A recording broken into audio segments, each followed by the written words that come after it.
నైరుతి రుతుపవనాలు స్థిరంగా ముందుకు కదులుతున్నాయి. నైరుతి రుతుపవనాల యొక్క ఉత్తర గమనానికి పరిస్థితులు అనుకూలంగా ఉన్నాయి. రాబోయే 2 రోజులలో నైరుతి అరేబియా సముద్రం, ఆగ్నేయ అరేబియా సముద్రం, లక్షద్వీప్ ద్వీపాలు, కేరళలోని కొన్ని ప్రాంతాలు, తమిళనాడులోని కొన్ని ప్రాంతాలు, నైరుతి బంగాళాఖాతం, పశ్చిమ మధ్య తూర్పు మధ్య బంగాళాఖాతం, ఈశాన్య బంగాళాఖాతంలోని కొన్ని ప్రాంతాలు, ఆగ్నేయ బంగాళాఖాతంలోని మిగిలిన ప్రాంతాలను విస్తరించడానికి పరిస్థితులు అనుకూలంగా ఉన్నాయి. అనగా రమారమి 4వ తేదీ నాటికి కేరళ తీరాన్ని తాకే అవకాశాలు కనిపిస్తున్నాయి.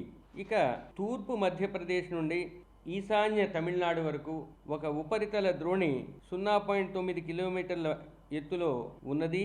ఇది ముఖ్యంగా తూర్పు మధ్యప్రదేశ్, ఛత్తీస్గఢ్ మరియు తెలంగాణ, రాయలసీమ మీదుగా తమిళనాడు వరకు విస్తరించి ఉన్నది. ఈ పరిస్థితుల వల్ల రాష్ట్రంలో రాబోయే వారం రోజులు కూడా చెదురుముదురుగా వర్షాలు పడే అవకాశం ఉంది.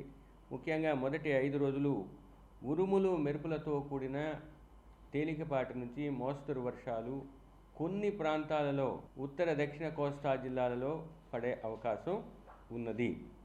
ఇక మొదటి రోజు నుంచి 3వ రోజు వరకు కోస్తా జిల్లాల్లో 1-2 చోట్ల ఈదురుగాలులు 50 నుంచి 60 కిలోమీటర్ల వేగంతోనూ, 4వ రోజు 5వ రోజు 40 నుంచి 50 కిలోమీటర్ల వేగంతో వీచే అవకాశం ఉంది.